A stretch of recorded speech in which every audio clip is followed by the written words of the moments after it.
Buen día.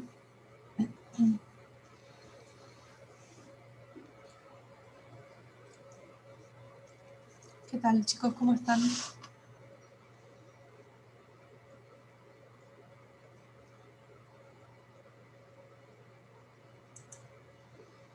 Buen día, Franco.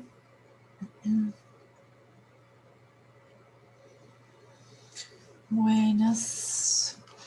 Bueno, ¿cómo va? ¿Cómo les fue con el material de la clase del jueves? ¿Pudieron leerlo? ¿Pudieron ver el video?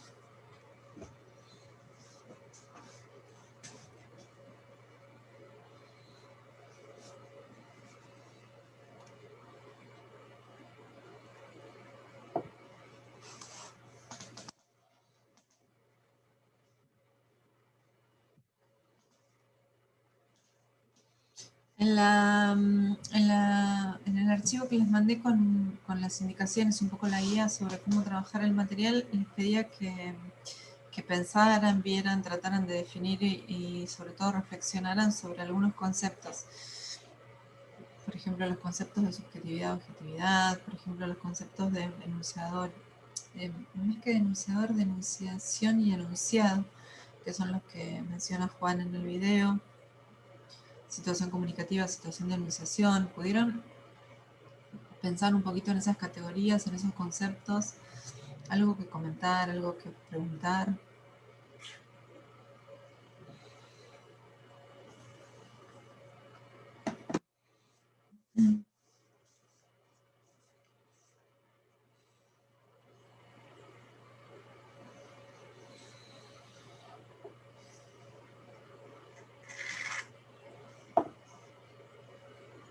¿Lo vieron el material? ¿Lo vieron el video?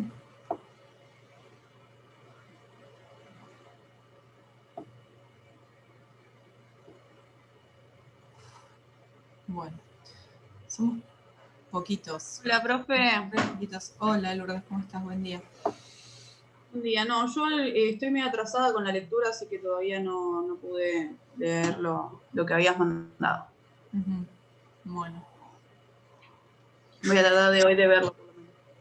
Está bien. Traten de no colgarse mucho, ¿sí? Porque después se les va a acumular. Hoy es 16, así que justo un mes para que termine la cursada. De todas formas, el 16 de diciembre termina la cursada, pero el parcial, bueno, ya saben que va a ser antes. O sea que es el último esfuercito para todos, para todos, para ustedes y para nosotros también. Yo estoy con algunos temas medio de salud complicada y no pude ni, o sea, no avancé con la corrección de los parciales más que lo que había avanzado la semana pasada. Tengo una contractura desde la cabeza hasta la columna y se me duermen los brazos, nada más que eso. Así que, bueno, estoy tratando de equilibrar y tapar y ir haciendo cosas, pero no puedo hacer más de lo que hago, básicamente porque se me duermen los brazos. Así que voy a ver si logro el fin de semana que viene, que además es fin de semana largo, terminarlos ahí. Les pido disculpas, nunca me atraso tanto en la corrección de los parciales, pero bueno, en estas circunstancias y por recomendación médica estoy tratando de estirar como las cosas lo máximo posible porque no puedo, básicamente. Así que los parciales todavía no los tengo, pero bueno, lo cierto es que falta poco ya para que termine, así que es un poco consuelo que me pongo yo a mí misma también. Es el último esfuerzo, ¿sí? Ya para que termine este año, por lo menos en lo que tiene que ver con la universidad. Así que bueno, vamos a avanzar. Vamos a comentar de todas formas un poco sobre los conceptos esos que aparecen en la bibliografía y que aparecen en el texto, en el video de Juan. Pero bueno, el resto, ¿alguno pudo ver algo? ¿Alguno pudo leer?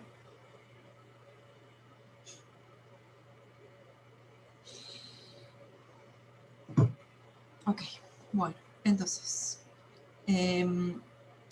dos de los conceptos que aparecen mencionados, entre los que yo les puse que tratáramos de reflexionar sobre esos conceptos y son un poco la base de lo que viene ahora en esta segunda parte de la pisada. Dos, en realidad uno, un concepto, que es el concepto de subjetividad. Y les pregunto, ¿qué es la subjetividad? ¿Qué creen, qué entienden ustedes, qué les parece que es la subjetividad? ¿Qué entienden cuando alguien dice que un texto, por ejemplo, es subjetivo? Como que habla de lo que le pasa a él, como de su punto de vista. Habla de lo que le pasa a él desde su punto de vista. Bien, ¿qué más?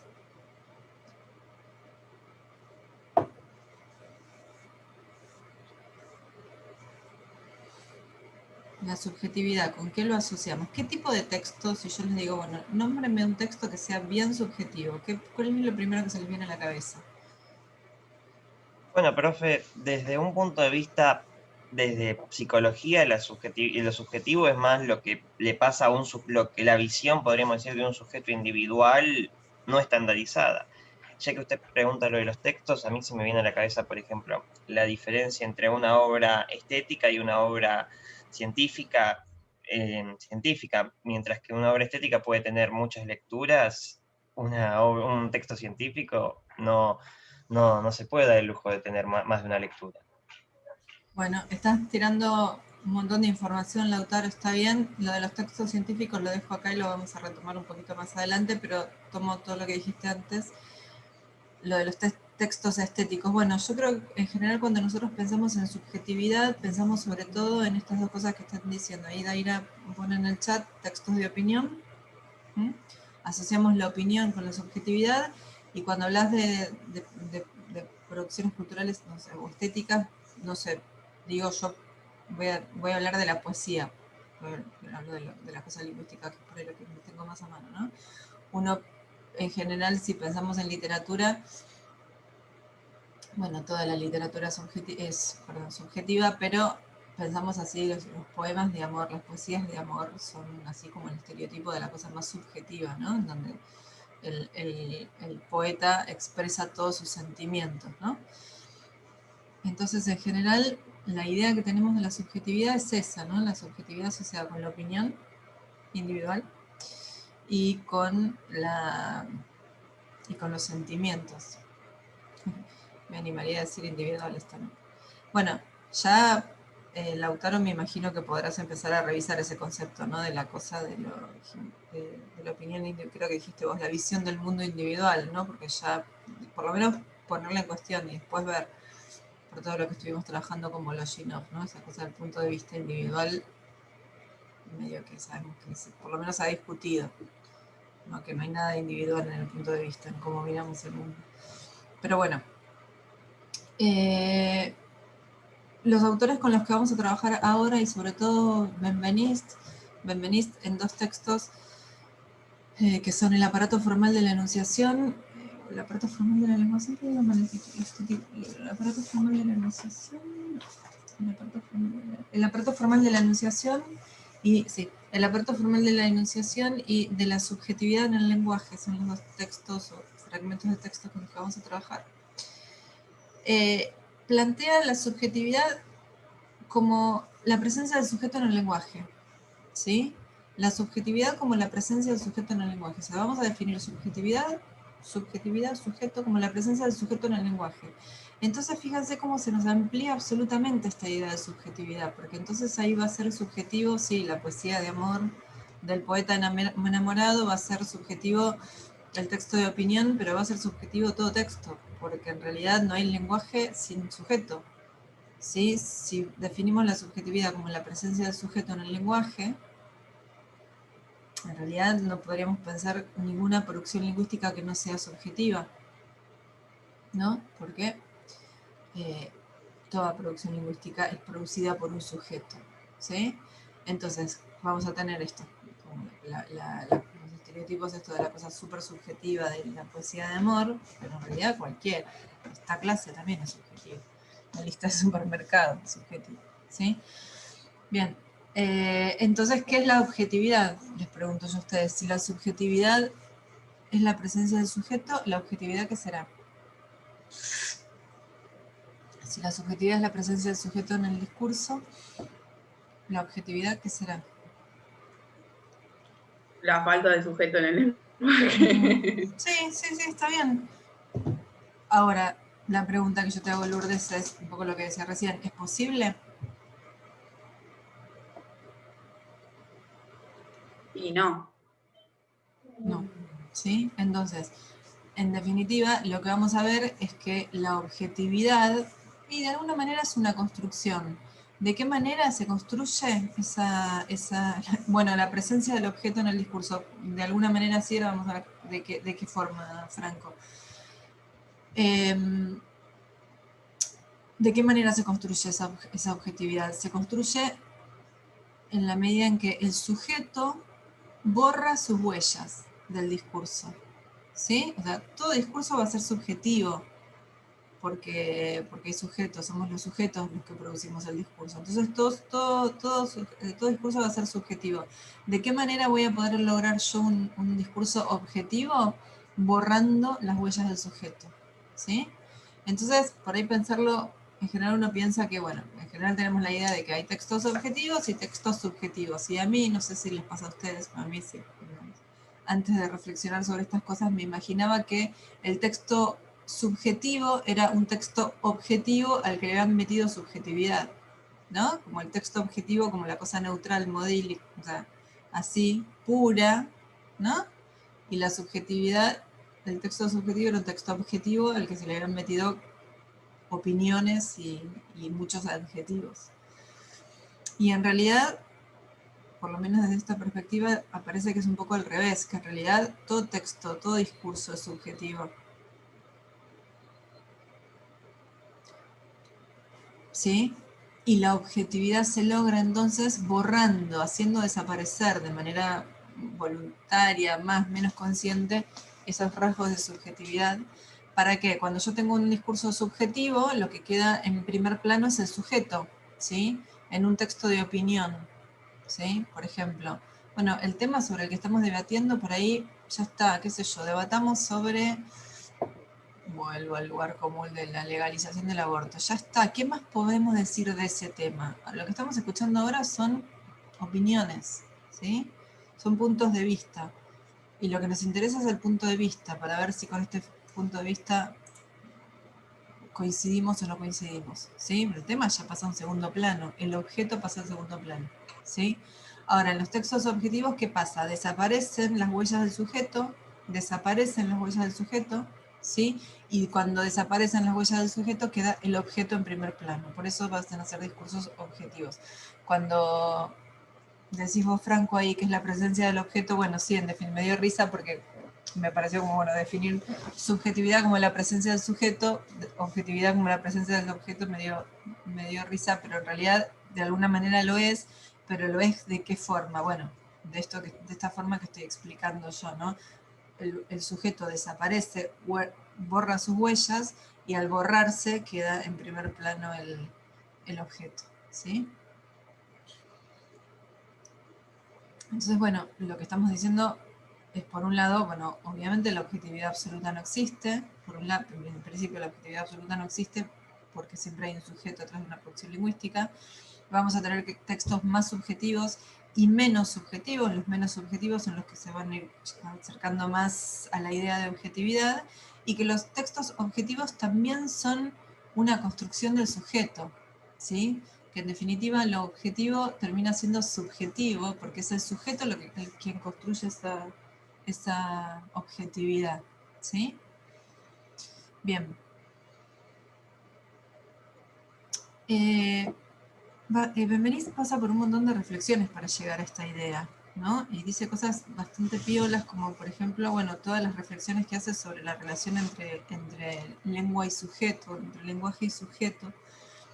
De hecho, hace este comentario, bueno, lo menciona, lo explica Juan bastante bien en el video, y aparece por supuesto también en la bibliografía, en el texto de Benveniste, la idea esta de que el lenguaje muchas veces ha sido pensado como una herramienta, ¿no? Como una herramienta de comunicación. Él dice, no, Benveniste dice, en realidad el lenguaje no es una herramienta de comunicación, las herramientas son exteriores a los seres humanos.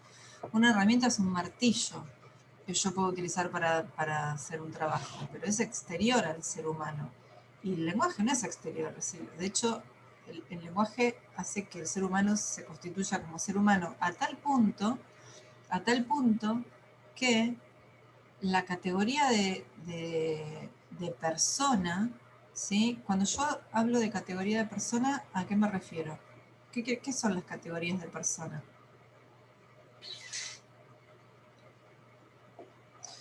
Desde una perspectiva lingüística, ¿cuáles son y qué son las categorías de persona?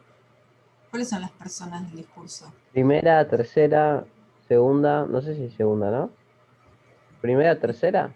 Pero ¿cómo habría tercera si no hubiera segunda? No sé. Primera, tercera y la segunda, ¿qué? El tú, vosotros, ¿ese es el segunda? Es segunda, sí. Entonces, Ahí va, ahí va. bien. Categoría de persona son estas personas a las que llamamos primera, segunda y tercera, que existen del singular y del plural, y que son el yo, la primera, el vos o el tú, de acuerdo a la variedad dialectal con la que nos manejemos, tú o vos, y la tercera, él, ella, si militamos el lenguaje inclusivo, ¿sí? Y después los plurales. Bueno, es la categoría de persona. La única manera en la que un sujeto puede autodenominarse, presentarse al mundo diciendo yo, es a través de la palabra yo. Y lo que está planteando Benveniste es la categoría de persona es una categoría lingüística. Por ahí les parece una tontería, por ahí les parece irrelevante, por ahí les parece una genialidad, como me parece a mí, que un señor en un momento haya dicho, che, pero la categoría de persona es una categoría lingüística. ¿A nadie le llama la atención esto? Después, por ahí desde la psicología se puede pensar de otra perspectiva, pero lo cierto es que la categoría de persona es una categoría lingüística. Y lo cierto es que no hay ninguna lengua ni que haya existido, ni que exista, ni que existirá, que no tenga la categoría de persona. Evidentemente la relación entre lenguaje y sujeto es, o sea, es impensable, ¿sí?, entender el sujeto sin el lenguaje y el lenguaje sin atravesar al sujeto, ¿sí? Y bueno, y a partir de ahí se disparan, bueno, todas estas cuestiones, por ejemplo, que no pueda existir una porción lingüística no subjetiva, porque siempre es el sujeto el que produce, y a partir de ahí se van a disparar también un montón de cuestiones que tienen que ver con cómo vamos a poder, cómo reconocemos o cómo encontramos o cómo descubrimos al sujeto en el discurso. A veces aparece de manera recontra explícita, cuando por ejemplo alguien dice yo opino que, y ahí está clarísimo que hay un sujeto que está opinando y que va a decir qué es lo que opina y nos deja la tarea bastante sencilla. Pero lo interesante y lo que creo y con lo que vamos a trabajar y con lo que y me parece que es a mí interesante para la materia en general, para la vida, son todas estas otras cuestiones un poquito más sutiles cuando aparece una gran carga de subjetividad en los discursos, un poco más disimulada, ¿sí? Un poco más disfrazada o escondida, que cuesta un poquito más encontrarla, que se disfrazan de objetividad muchas veces unos discursos que intentan pasar por objetivos, porque sabemos, porque creemos, porque para la gente distraída la objetividad existe y la objetividad es buena, pero también está esa, ¿no? Esta cosa de todos queremos recibir noticias de medios de comunicación que sean objetivos. Primero que no existe, ¿no? Y segundo, ¿por qué pensar que el objetivo necesariamente tiene que ser bueno? También eso es una idea un poco rara, como decíamos en la clase pasada, creo que lo decíamos con ustedes, ¿no? Esta idea del que dice yo no hago política, yo en política no me meto como si lo haga político fuera bueno. No, eso es un prejuicio. No sé, ni si, en el caso de lo político creo que es malo además. En el caso de lo neutral, bueno, es un prejuicio pensar que lo neutral sea algo positivo. Y sobre todo que no existe, ¿no? Es una tontería enorme. Entonces, justamente porque lo neutral, lo objetivo no existe, lo que tenemos que hacer es aprender, para semiología, aprender y aprobar el parcial, pero sobre todo en la vida, a entender, a leer, a decodificar, a analizar las subjetividades y cómo se construyen las subjetividades y cómo muchas veces la construcción de la subjetividad pasa por intentar mostrarnos un discurso que es recontra subjetivo de una manera más subjetiva, ¿sí? Es bastante Bueno, lo vamos a ir viendo a medida que avancemos, ¿no? Hay muchas cosas que uno dice, uff, bueno, o sea, es la herramienta más al servicio de la manipulación, ¿no? El discurso. Yo puedo manipular, cualquiera de nosotros, todas las personas pueden manipular a través del discurso y a partir de todas estas estrategias que vamos a ir viendo. Vamos a ir viendo como un picoteo, ¿no? Porque no lo vamos a poder ver en profundidad, pero bueno, está bueno que vayan como prestando atención a estas cosas, sobre todo para no caer, ¿no? En la manipulación de los manipuladores. Bien. Entonces, esto sobre la manera en la que vamos a entender la subjetividad acá, ¿no? Nada de pensar que vamos a analizar poesías de Neruda, no pasa por ahí. La subjetividad la podemos ver, la construcción de la subjetividad la podemos ver incluso en esta misma clase que estoy dando yo, ¿sí? Todo texto, todo discurso, todo enunciado subjetivo. Eso por un lado. Por otro lado, aparecen mencionadas, bueno, en la bibliografía y en la clase, en el video de Juan, las categorías de enunciación y de enunciado.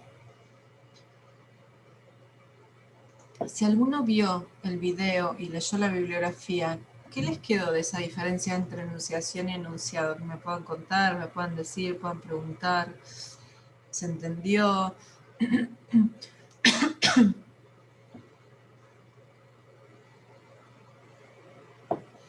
De estos dos conceptos vamos a desprender los conceptos de enunciador, sobre todo el de enunciador, que es con lo que vamos a trabajar, pero el enunciador y enunciatario. ¿Qué es un enunciado? ¿Cómo define enunciado Benveniste?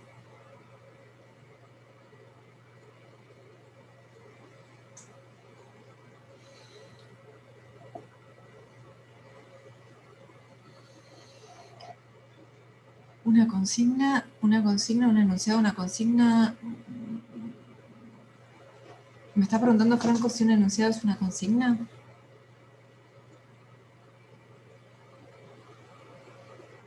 Ok. No, está bien, pero quería preguntarte si estabas preguntando si un enunciado era una consigna. Bueno, una consigna podría ser consigna podría ser un enunciado no es una consigna, ¿sí? Pero una consigna es un enunciado. A ver, esto es así. Para seguir ubicándonos en el tiempo, ¿no? Sabemos que Saussure dice, no estudiar la lengua, porque el habla no se puede estudiar, porque es individual, porque es heterogénea, porque cada uno habla como quiere y eso es muy caótico, no se puede estudiar.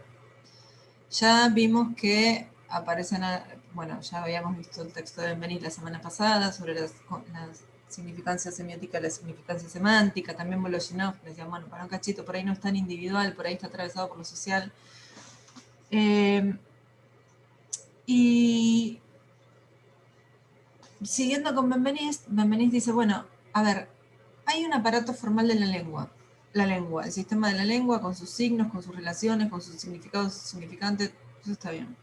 Ahora, ¿qué pasa cuando esto lo ponemos en uso? ¿Sí? ¿Qué pasa cuando esto es usado, es puesto en funcionamiento por sujetos reales? ¿Sí? Benveniste va a decir, bueno, los sujetos reales producen enunciados reales, y entonces va a definir enunciado, la categoría de enunciado la va a definir como la unidad real de la comunicación discursiva. ¿Qué quiere decir esto? Básicamente lo que va a hacer con esto es oponerse, separarse y alejarse lo máximo posible de Saussure y su cosa súper abstracta. Para Saussure hablaba de un hablante oyente ideal que decodificaban y unían significados significantes, ¿sí? Bien. Benveniste va a decir, bueno, no, acá vamos a hablar de enunciados reales, de personas reales, de carne y hueso, que se comunican a través de enunciados, y ese enunciado, esa producción lingüística que es un enunciado, ¿por qué es un enunciado? Porque de alguna manera va a modificar la realidad en la que aparece, ¿sí? Una cosa es tener una oración para analizarla sintácticamente, que no le cambia nada a nadie, ¿sí? Y otra cosa es un enunciado que se usa que es usada por un sujeto real en una situación real dirigida a otros sujetos reales, y ese enunciado va a generar algún cambio, ¿sí? Esta misma clase, no, tomo como ejemplo esta misma clase, ¿sí? En tanto a enunciado. Bueno, de alguna manera nos va a modificar nuestra realidad. A las 11, cuando la clase termine, nuestra realidad va a estar modificada. Vamos a estar más cansados, seguro. Algunos de ustedes van a decir, esto ahora entiendo un poco mejor, esto venía por acá, la verdad que ahora tengo más ganas de leer la bibliografía, ahora tengo menos ganas de leer la bibliografía. Algunos van a estar aburridos, algunos van a estar dormidos, algunos van a decir, che, me tengo que poner las pilas porque esto es más difícil de lo que pensaba, ¿sí? Yo voy a estar más cansada, yo voy a estar diciendo, bueno, ya esto lo tengo listo, entonces ahora la clase que viene, para esto me quedó sin ver, entonces la clase que viene va a hacer esto por ahí podríamos repasarlo, ¿sí? O sea, nuestra realidad pequeñita, así, chiquitita de esta clase de semiología, ¿no? Pero bueno, es la realidad nuestra en este momento. Va a cambiar. ¿Sí? Profe, perdón Sí. que te interrumpa. Sí. ¿Vos habías dicho que el enunciado era una unidad real de la lengua? ¿O De la escuché- comunicación, de la comunicación. Que no lo digo yo, ¿no? Lo dicen los autores. Bien. Y real en ese sentido, entonces, Lourdes, en que de alguna manera algo, esta clase va a hacer que nosotros a las 11 de la tarde, de la mañana, cuando la clase termine, seamos distintos. Mínimamente, no va a cambiar la vida. O sí, qué sé yo, ojalá sería hermoso, pero bueno, lo más probable es que no. Algún Yo creo cambio que va a se te haber. amplía yo Sí, creo sí. que se te amplía también un poco el tema de lo que hablas. No sé, qué sé yo, con el tema de que vimos Saussure y Peirce, no sé, el tema de cómo el concepto, el significado, cómo se te une en la cabeza, son estupideces, pero como que yo creo que me lo pongo a pensar un poco más. No son estupideces. No. O sea, hay gente que hace doctorados en estas disciplinas. No son estupideces. Bueno, no sé, qué sé yo, por ahí para alguien un doctorado puede ser una No, pero estupidez, digo, pero qué no. sé yo, capaz que o sea, yo que ahora tengo noción de lo que es, capaz que, no sé, le presto un poco más atención y no a mi hermana que escuchó un poco la clase y no tiene ni idea. Bueno, a ver, yo lo que yo siempre digo es que a mí me parece que esta materia es mucho más importante como cosa para la vida. O sea, está bien, que es una materia que tienen que probar para el CBC y sé que para muchos es una piedra en el zapato y lo lamento muchísimo porque a mí me parece que a mí me gusta, digamos, me parece súper interesante. Independientemente de la cosa administrativa de que ustedes necesitan aprobar un examen para pasar. Me parece que esto nos abre la cabeza para entender el mundo de otra manera, de entender el mundo en general. Lo que pasa es que es esto que pasa con todas las cuestiones que tienen que ver con el lenguaje. Estamos tan... En general no hay reflexión, y sobre todo en general no hay reflexión seria sobre el lenguaje, porque gente que habla... No vamos a volver a esta cuestión del lenguaje inclusivo y los opinólogos sobre el lenguaje inclusivo, no vamos a volver a ese punto, pero toda la gente... Está bien, yo no soy nadie para decirle a la gente que no opine, pero la verdad es que la gente en general opina desde lugares, desde lo que se conoce como sentido común, o qué sé yo. Y hay poca reflexión seria, ¿no? Entonces, qué sé yo, pensar que la categoría de persona es una categoría lingüística, o sea, no es una tontería, no es una tontería, digamos, es un dato bastante importante. O sea, de qué manera, y bueno, y si lo queremos cruzar con el lenguaje inclusivo, imagínate. ¿Sí? O sea, la categoría de persona es una categoría lingüística. ¿De qué manera podemos pensar que eso que es un dato menor? ¿No?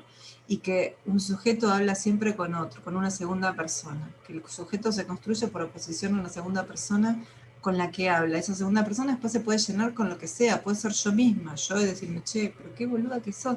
Otra vez te pasó, otra vez te quedaste dura. Bueno, otra vez con la contra... Y le hablo a una segunda persona que soy yo, no importa con qué sujeto después del mundo se llene esa segunda persona, pero el par yo, vos, nace, digamos, es lo mismo, ¿sí? Y son además roles que se intercambian. Yo es yo cuando hablo y va a ser vos cuando escucho, ¿sí?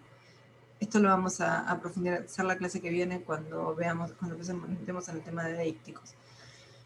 Pero hay un montón de cuestiones que tienen que ver con el uso de la lengua y lo que pasa con el uso de la lengua, que en general no las reflexionamos y está bien, que si a la gente no le interesa, no tiene por qué interesarle.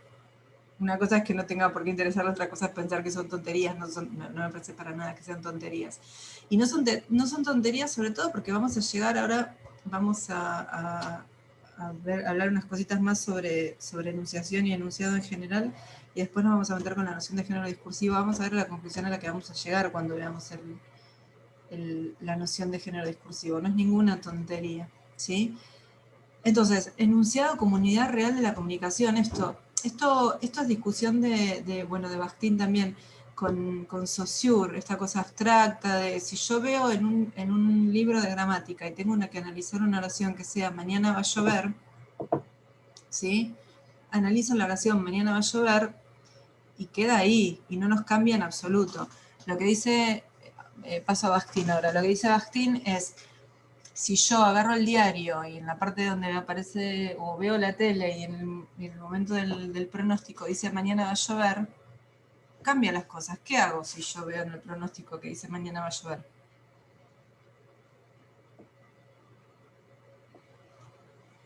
¿Qué hago? Agarro el paraguas. Agarro el paraguas, sí. ¿Todos hacemos lo mismo? Y lo que no lo vieron, no. No, todos los que lo vimos al pronóstico que decía mañana va a llover, ¿todos agarramos el paraguas? Se supone que sí. O el piloto. Bueno, o no lo agarramos y sabemos que nos vamos a mojar. ¿Sí? Dice Bakhtin, un enunciado es una unidad real de la comunicación discursiva. Siempre genera una respuesta. La respuesta puede ser agarrar el paraguas, o puede ser no agarrar el paraguas, no importa, me mojo. La respuesta puede ser no agarro el paraguas porque sé que el servicio meteorológico siempre se equivoca. ¿Sí? No importa cuál sea la respuesta. La respuesta, digamos, lo importante del enunciado como cosa real en el sentido de somos sujetos reales que estamos en un tiempo y en un momento determinado de la historia, que acabamos de escuchar una información que dice mañana va a llover y respondemos de alguna manera. Esa respuesta puede ser agarrando el paraguas o no agarrándolo y asumiendo las consecuencias, o criticando el pronóstico, poniéndome de mal humor porque mañana iba a hacer un picnic y resulta que no puedo hacer picnic porque va a llover. ¿Sí? Entonces, eso es un enunciado. El enunciado es lo que vemos, el enunciado es lo que oímos, a lo que tenemos acceso, pero ¿cómo se construye ese enunciado? Bueno, lo que dice Benveniste es, el hablante tiene todo un repertorio de elementos que va a utilizar para construir ese enunciado.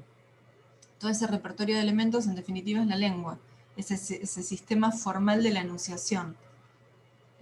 Es el sistema formal de la lengua con la que se construye la enunciación, el aparato formal de la lengua, este sistema que describió Saussure.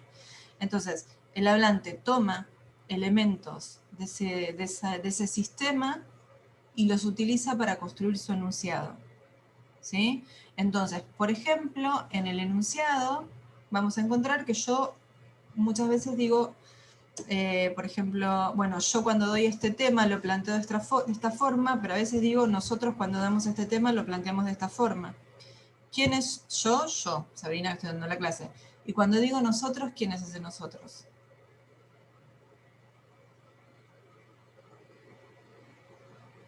Los otros profesores. Los profesores. Entonces la pregunta es, ¿y por qué a veces uso la primera del singular? ¿Y por qué a veces uso la primera del plural? ¿Qué se juega ahí? Todo cambio de forma implica cambio de significado. Por mínimo que sea, cambio de forma, cambio de significado. ¿Sí? Entonces, ¿por qué a veces uso una forma y por qué otra? ¿Sí? ¿Por qué mucha gente que firma un artículo de opinión con su nombre y apellido, todo el artículo de opinión lo escribe en primera al plural? Por ejemplo. ¿Sí? Bueno, todas estas decisiones, en muchos casos, son inconscientes estas decisiones. En muchos otros casos, conscientes y muy estudiadas. Todas estas decisiones suceden en este proceso al que llamamos enunciación. Pero justamente como es un proceso, un acto, ¿sí? No tenemos acceso, no podemos conocer, no podemos ver cómo funciona ese proceso, no tenemos acceso directo, porque es una acción, es un acto. a lo que tenemos acceso es al enunciado, que es el producto de la enunciación, es el resultado de la enunciación. Entonces nosotros lo que vamos a hacer ahora es estudiar esos enunciados para ver qué pasó en ese proceso de la enunciación, por qué a veces uso yo y a veces uso nosotros, qué significa ese nosotros, por qué uso una forma que parece bien marcadamente subjetiva y por qué uso una forma que, si la pienso 2 veces, descubro la subjetividad, pero que si la leo medio así de corridito no me doy cuenta, ¿sí? O sea, estudiar en el enunciado, en el producto, en los discursos, qué sucede en el proceso de la enunciación. Y cuando hablamos de enunciación y hablamos de enunciado, necesariamente tenemos que hablar de las categorías de enunciador y enunciatario, ¿sí? Enunciador es el que produce el enunciado, y enunciatario es aquel hacia el cual el enunciado está dirigido, ¿sí? Fíjense cómo cambió un montón la terminología desde Saussure ahora, y esta también se la van a tener que aprender, porque no es lo mismo enunciación que enunciado, no es lo mismo escritor que enunciador, por ejemplo. ¿Y cuál es la diferencia? ¿Qué quiere decir? ¿Qué es el enunciador? Digamos, recién es el que construye, el que produce el enunciado. El enunciador es una construcción dentro del discurso. El enunciador es esa voz, ¿sí? Ese, podríamos decir, personaje que yo construyo en el discurso, teniendo en cuenta en qué situación, en qué ámbito y a quién me dirijo, ¿sí? Corto y nos volvemos a conectar porque si no va a quedar cortada en la mitad de la idea.